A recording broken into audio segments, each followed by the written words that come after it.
Lo oigo. Lo oigo. ¿Vas ¡Te a subir? escucho! ¡Dios!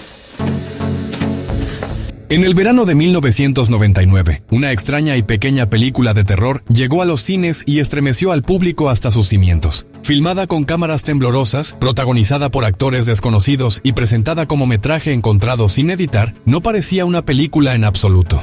Parecía una evidencia, testimonio de 3 estudiantes de cine que desaparecieron en el bosque.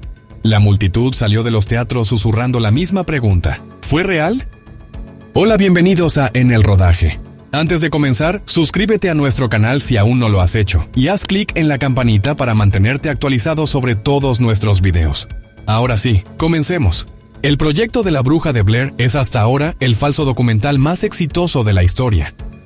Hecha por solo $60,000, recaudó casi 250 millones en todo el mundo, convirtiéndose además en la segunda película independiente más rentable jamás realizada hasta el momento, solo por detrás de Actividad Paranormal del 2007. Pero su verdadero poder no estaba en la pantalla, estaba en el marketing. Con informes policiales falsos, carteles de personas desaparecidas y los primeros foros de mensajes en Internet, los realizadores difuminaron la línea entre realidad y ficción, creando la primera campaña viral en la historia del cine. Para ver cómo lo hicieron, profundicemos en cómo el proyecto Blair Witch engañó a todos haciéndoles creer que era real. La idea del proyecto Blair Witch nació a principios de los 90, cuando Daniel Myrick y Eduardo Sánchez todavía eran estudiantes de cine en la Universidad de Florida Central. Como muchos directores jóvenes, admiraban los clásicos del género de terror: El Exorcista, Halloween y La Masacre de Texas. Pero lo que realmente los inquietó no fue la sangre ni los monstruos de esas películas. Eran documentales de televisión por cable a altas horas de la noche sobre sucesos paranormales. Se trataba de especiales de bajo presupuesto sobre avistamientos de ovnis, pueblos embrujados o desapariciones inexplicables, todos ellos con un aspecto tosco y sin pulir, como si las historias hubieran sido reunidas a partir de restos de evidencia en lugar de preparadas para una cámara. Un sheriff local recordaba ruidos extraños en el bosque, una madre describía haber visto una figura en su ventana, o alguien sacaba una fotografía borrosa que podría mostrar un fantasma. Incluso aunque no pudieras creer lo que estabas viendo, siempre estaba ese pensamiento persistente: ¿y si es verdad? Para Myrick y Sánchez, esa pregunta era más aterradora que cualquier asesino en masa o monstruo de película. Esa idea se convirtió en el punto de partida del proyecto Blair Witch. Myrick y Sánchez querían hacer una película que no pareciera guionada o puesta en escena, sino descubierta, como imágenes reales encontradas después de que algo terrible hubiera sucedido. Querían que el público se cuestionara lo que estaba viendo y se preguntara si la historia podría ser realmente cierta. Para darle vida a su idea, inventaron la Bruja de Blair, una leyenda ficticia ambientada en la pequeña ciudad de Burkittsville, Maryland. Según la historia, una mujer acusada de brujería en el siglo XVIII fue desterrada a los bosques donde su fantasma aún rondaba la ciudad. Los lugareños susurraban sobre niños desaparecidos y extraños símbolos hechos con ramitas que parecían folclore real, lo suficientemente creíbles como para dar escalofríos a la gente. La película siguió a 3 estudiantes de cine: Heather Donahue, Joshua Leonard y Michael C. Williams, quienes se propusieron documentar el mito y nunca regresaron. Lo que el público vería, decidieron Myrick y Sánchez, sería su material recuperado, es decir, sus últimos días capturados en cinta. En lugar de un guión completo, los directores escribieron un esquema de 35 páginas que describía la historia de fondo, la leyenda y los momentos clave. Todo lo demás, el diálogo y las reacciones, fue improvisado. En ese momento, el método de metraje encontrado era poco común, pero se adaptaba a su pequeño presupuesto, ya que utilizaban cámaras manuales y un equipo mínimo, convirtiendo el aspecto áspero y tembloroso en parte de la historia. El enfoque fue radical. Antes de Blair Witch, el formato de metraje encontrado solo había aparecido en títulos de culto como Holocausto Caníbal. Para la mayoría de los espectadores, la idea de una película de terror presentada como material real parecía algo completamente nuevo. Para los realizadores era simplemente algo práctico. No podían permitirse decorados elaborados ni efectos especiales, pero sí podían permitirse videocámaras. La producción comenzó en octubre de 1997 en el Parque Estatal Seneca Creek, Maryland, un tranquilo bosque que se convirtió al mismo tiempo en escenario y en historia. Los 3 actores no estaban simplemente interpretando personajes. Durante 8 días agotadores vivieron como ellos mismos. Cada mañana, el elenco usaba dispositivos GPS para localizar puntos de entrega ocultos en el bosque, donde encontraban raciones diarias de comida, siempre un poco menos que el día anterior, y notas escritas a mano de los directores a cada actor con instrucciones sobre lo que debía suceder a continuación. Ninguno de los actores sabía lo que les habían dicho a los demás, lo que significaba que cada discusión, frustración y explosión de emoción se sentían crudas. Fue impredecible. Los directores orquestaron escenas sin previo aviso. Por la noche, el equipo se acercaba sigilosamente a las tiendas, cortaba ramas y dejaba espeluznantes figuras de ramitas colgando de los árboles. Los directores desorientaron deliberadamente a los actores. En una escena, los sollozos aterrorizados de Heather frente a la cámara no eran actuación en absoluto. Fue su respuesta genuina al estrés del rodaje, ya que tenía frío, hambre y estaba mentalmente agotada. Myrick y Sánchez querían que esa ansiedad se reflejara directamente en las imágenes. Me da miedo abrirlos.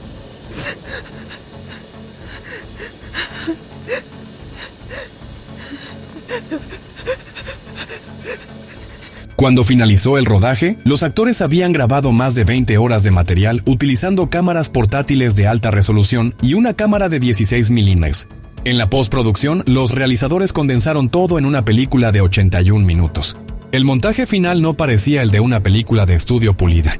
Parecía exactamente lo que decía ser, un documental estudiantil que había salido terriblemente mal. Al principio no se esperaba que la película fuera un éxito.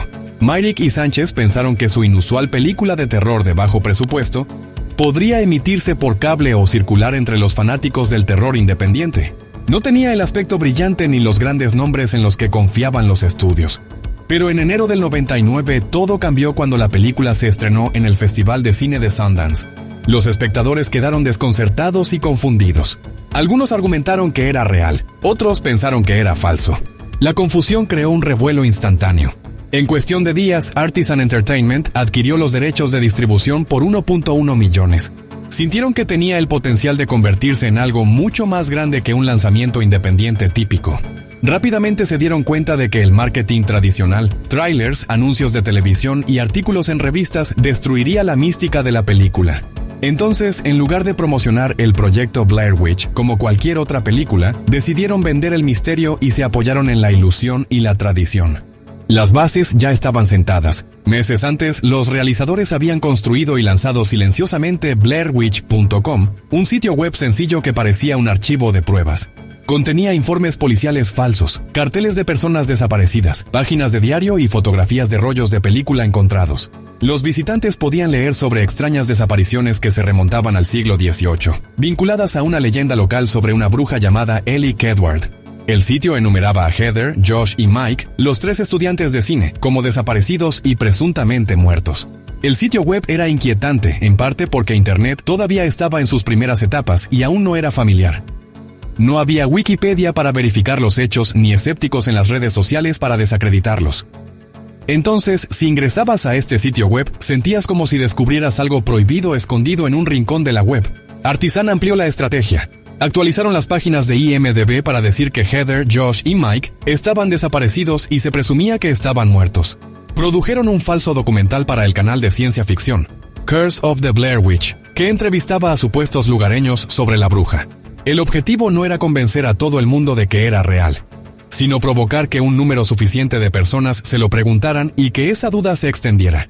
El estudio incluso imprimió volantes de personas desaparecidas con los rostros de los actores y los distribuyó en campus universitarios, festivales de cine e incluso en otras ciudades pequeñas. La campaña alcanzó un punto álgido. Los foros de mensajes y las primeras salas de chat estaban llenos de especulaciones. La gente compartía enlaces al sitio web, debatía teorías e intercambiaba supuestos relatos de extraños sucesos en los bosques de Maryland. La curiosidad se extendió más rápido de lo que cualquier campaña publicitaria pagada podría lograr. Cuando el proyecto Blair Witch se estrenó en los cines, ya era una obsesión a nivel nacional. Las entradas se agotaron en todo el país, y en su fin de semana de estreno, la película tuvo un promedio de casi 60,000 espectadores por sala, uno de los más altos en la historia de la taquilla. Al final de su carrera, había recaudado casi 250 millones en todo el mundo, convirtiéndose en la película independiente más rentable jamás realizada. Pero el éxito de la campaña tuvo un precio. Para mantener viva la ilusión, a los actores, que usaron sus nombres reales, se les dijo que se mantuvieran fuera de la vista del público durante los meses previos al estreno. Por un tiempo estuvieron realmente desaparecidos de los medios. Algunos fanáticos tomaron la historia tan en serio que la madre de Heather Donahue recibió tarjetas de condolencias de desconocidos que creían que su hija había muerto. Los empleados del teatro respondían preguntas de los espectadores que preguntaban si las imágenes eran reales. En los años siguientes, el elenco habló abiertamente de sus frustraciones. Estaban orgullosos de su trabajo, pero se sentían engañados en cuanto a la compensación. A pesar de su importancia, solo ganaron unos pocos miles por adelantado y recibieron poco de las ganancias posteriores. Una historia afirma que, después de que la película superó los 100 millones, los actores no recibieron nada más que una canasta de frutas de felicitación. Aún así, el marketing de Blair Witch cambió la industria cinematográfica y la forma en que se comercializan las películas. Demostró que la narración podía extenderse más allá de la pantalla, que el misterio, el rumor y la participación podían convertirse en parte de la experiencia. Los realizadores no solo hicieron una película de terror, construyeron un mundo que la gente pudiera explorar. En 1999, antes de las redes sociales y el streaming, demostraron lo poderoso que podía ser Internet cuando se combinaba con la imaginación y el miedo. Ese verano, el público llenó los teatros impulsado por la curiosidad. El estilo crudo y sin filtros de la película hizo que pareciera menos ficción y más evidencia. Muchos espectadores se quedaron en silencio, sin saber si estaban viendo una ingeniosa pieza cinematográfica o el relato real de 3 personas que desaparecieron en el bosque. Como resultado del éxito de la película, cineastas de todo el mundo comenzaron a experimentar con el mismo concepto de metraje encontrado. Películas que parecían hechas a partir de grabaciones reales en lugar de escenas guionadas. La idea era simple pero poderosa. Si el público creía que lo que estaba viendo era real, el miedo golpeaba con más fuerza. Películas como Paranormal Activity, Cloverfield, la película de superhéroes Chronicle y la comedia adolescente Project X tomaron prestado el modelo que había creado Blair Witch. Actores desconocidos, imágenes de video borrosas e historias contadas a través de lo que parecían cintas descubiertas o archivos digitales. Cada una utilizó el realismo como gancho, convenciendo a los espectadores de que podrían estar presenciando algo que no se suponía que debían ver. Paranormal Activity se convirtió en el ejemplo más claro de lo efectiva que podía ser esa fórmula. Hecha por solo $15,000, aterrorizó al público de todo el mundo y recaudó casi 200 millones en taquilla. Al igual que el proyecto de la bruja de Blair, se basó en la atmósfera y la sugerencia más que en los efectos especiales. Lo que importaba no era lo que el público podía ver, sino lo que imaginaba que acechaba fuera de la pantalla. Sin embargo, el verdadero legado del proyecto Blair Witch es cómo cambió el marketing cinematográfico. La película demostró que el público quería participar en ella. Mucho antes de las redes sociales y las tendencias virales, la gente ya estaba diseccionando las pistas de la película, debatiendo qué era verdad e intercambiando teorías en línea. Ese tipo de compromiso transformó la forma en que los estudios promocionaban sus películas. Por ejemplo, The Dark Knight de Christopher Nolan se basó en esta idea con una campaña interactiva que convirtió a los fans en participantes, enviándoles mensajes codificados, llamadas telefónicas y búsquedas del tesoro que conducían a sitios web secretos administrados por el Joker. Hoy en día, cuando los estudios esconden huevos de Pascua en trailers o lanzan sitios web interactivos que amplían el mundo de una película, están siguiendo el camino de la bruja de Blair. Lo que comenzó como un experimento de bajo presupuesto, se convirtió en una nueva forma de conectar con el público a través de la curiosidad, la narración y la participación. Y 25 años después, su impacto aún perdura. Las imágenes temblorosas y el miedo arraigado siguen siendo parte de la historia del cine, y el público todavía se pregunta la misma cosa que la hizo famosa. ¿Fue real? Ahora cuéntanos, ¿ya la viste? ¿Qué tal te pareció? Déjalo en los comentarios que estaremos leyéndolos y debatiendo. Nos vemos en el próximo episodio de En el Rodaje.